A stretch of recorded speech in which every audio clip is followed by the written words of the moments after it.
Hello, you are very welcome to another video from onshot.net, where I find some web tools that you might find interesting for use in your classroom. You are looking at a picture of a duck that's been generated by DALL-E as part of OpenAI's ChatGPT 4. And why am I showing you a picture of a duck? Well, I want to show you sort of a lesson that you might be able to do with some infant class, maybe first or second class, featuring ducks. And what I've done is I found a web tool which I really like called Scribble Diffusion. Here it is. Scribble Diffusion allows you make a sketch in this area here and then describe what you wanted to draw. The first picture I was ever taught to make was from my grandmother. She taught me how to make a duck.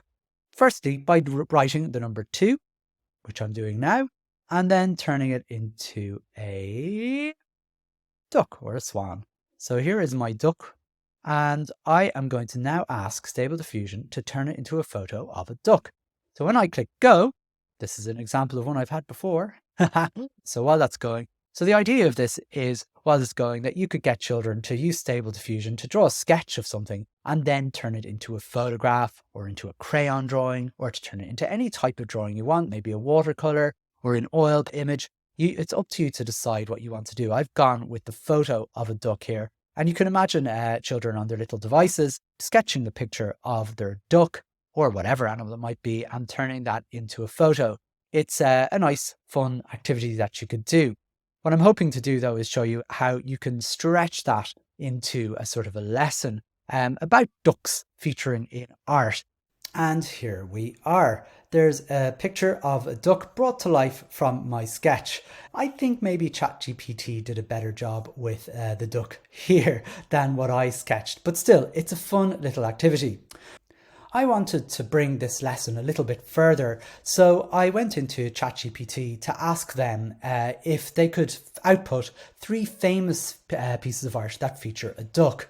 And it did indeed give me those with a bit of a description around them, which you can read yourself. But I wasn't particularly interested in the description, more so that I wanted the names of the paintings. And we have The Duck Pond by Camille Pissarro, Duck Pond by Claude Monet, and The Threatened Swan by Jan Asselin. And what I wanted to do was Google those images and see if I could use them as a stimulus for actual visual art for the children. And so if I move on to the 3 pictures that showed up, I'm not sure if you'll be able to see them here. We've got The Duck Pond by Pissarro, so we can talk about the time of this image and when this was made, what kind of medium was used, was it paint, was it crayons, was it ink, what was it that they used, and then we can ask lots of questions like that. Similarly with Monet's picture of the duck pond, we can ask questions, we can compare this image with this image.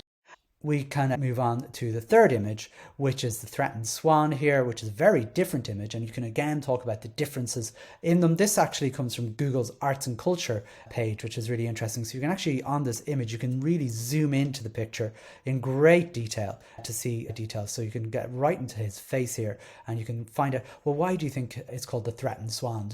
I mean, what is it about the face here that makes this swan look very threatened or whatever it might be? And then what's the difference between those paintings and so on? So what we've got there is 3 images that you can use as a stimulus for the children, and they can start making art using paint or using crayons or using whatever they want to be able to create their version of a duck painting.